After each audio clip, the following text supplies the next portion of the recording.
There's a stock market predictor that has accurately foretold the market's direction for the past 7 years in a row and overall has an 82% completion rate. What if we also told you this predictor hinges on the outcome of an athletic event? Here with the story of the Super Bowl stock predictor is WSJ News editor William Power. Bill, great to see you. So we're on a roll. Another reason to watch the Super Bowl. Tell us how this works exactly.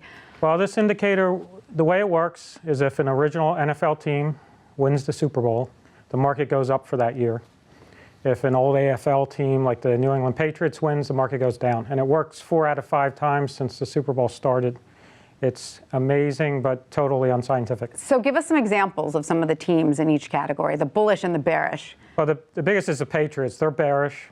And when they won last year, we had a very clever headline saying that they would deflate the stock market. Which they did. They did, yeah. Can't use that one again. So that's the way it works. And for 7 straight years, it's worked.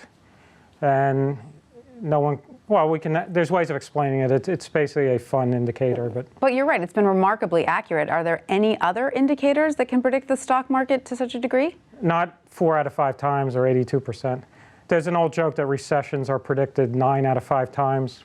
So who do we have to thank for discovering this predictor, and who sort of carries the torch, as it were? There was a New York Times sports writer, Leonard Coppett, that put it in a column, but I think he was just sort of making a joke, and he distanced himself from it. There's a market analyst named Bob Stovall who has followed it for decades as a sidelight, and he's about to turn 90. Which makes him 40 years older than the Super Bowl itself. So he's followed it. And his son is pretty famous, Sam Stovall from S&P. And yet even he admits there is absolutely no scientific basis to this. Zero. But yet it has been studied by academics. Are there any theories out there? There's a couple of reasons it works. One is that the Pittsburgh Steelers count as an original NFL team, because they were, even though they're in the AFC now. And since they've won 6 times and the market went up all 6 times, right, that helps. Also, the market tends to go up and original NFL teams tend to win.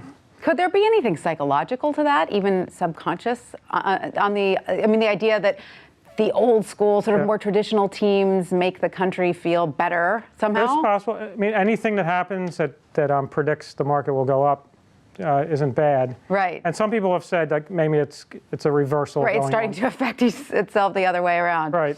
So all of 2015, it was hanging out there that the market was supposed to go down. And actually at the very end, if you remember, the Dow almost had an up year, but it had a down year. Didn't. Well, so maybe Bill, the Patriots were something tells me you may be an Eagles fan. I don't know. Yeah, I thought I'd wear that to get the abuse. The Eagles have never won the Super Bowl, yes. Well, never say never, Bill. But they won a championship in 1960, and that was a great decade for stocks, so I'll throw that in there. Very good. Bill Power, thank you so much for that.